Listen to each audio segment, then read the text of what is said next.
Folks, this one's coming from, and what I'll do, I'll leave a link in the description below.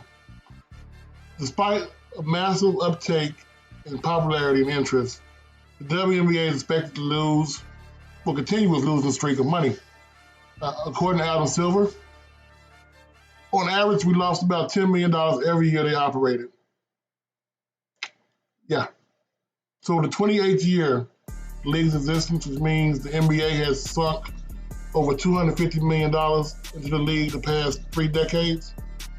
This year, they're expected to lose $50 million. Despite the uptick in the quote-unquote culture wars that are being started with Caitlin Clark and Angel Reese, the WNBA is a losing entity. 50 mil on average a year. But yet, somehow they're doing good, right? When people are trying to help you grow your brand, you should take all the help you can get, especially when you have a history of losing said brand, losing said money.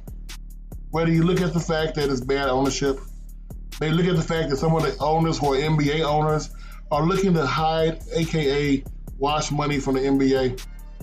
However you look into it, the WNBA has been losing money since the inception of the WNBA. Sure, paying their players minuscule amounts of money.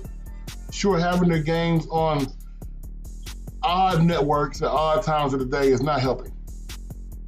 We get that.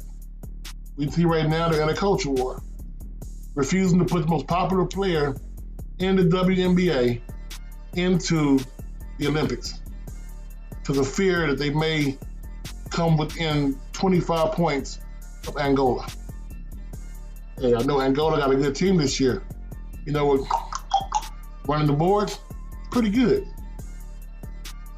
Now, with all seriousness, WNBA is a losing company. This is the first year they've had ratings north of $1 million for the draft. First year they had ratings where they're at now for games with the Mystics and the Fever.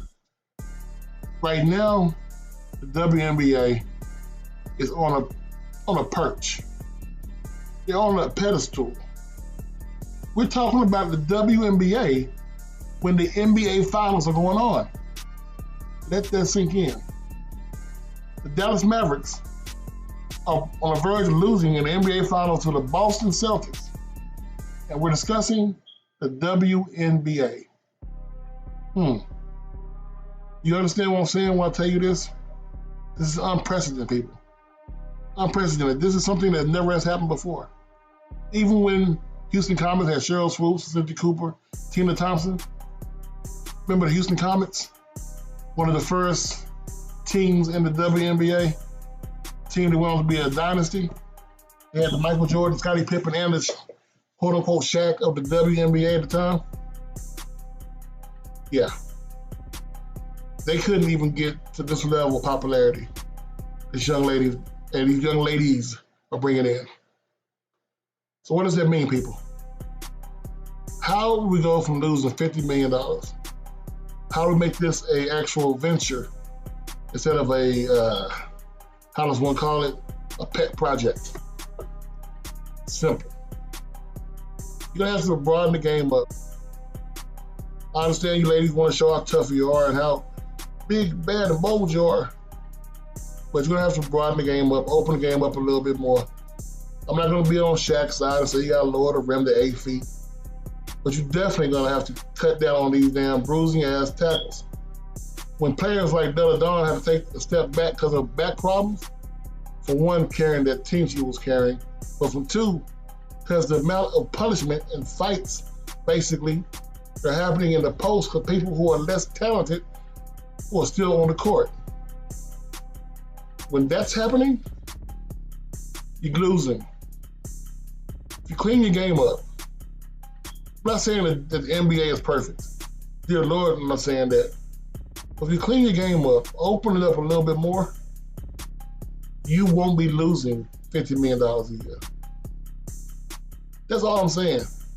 Let the talent rise. Let the talent shine. Promote said talent and get out the damn way when your next cash cow comes. You may think Caitlin Clark is the end-all be-all. I'm telling you now, next year, there's a young lady who's a mixture of Caitlin Clark and Angel Reese coming in. And you don't want to be in that way when that train comes down the tracks. Coach Simmons, get your money up. I'm out.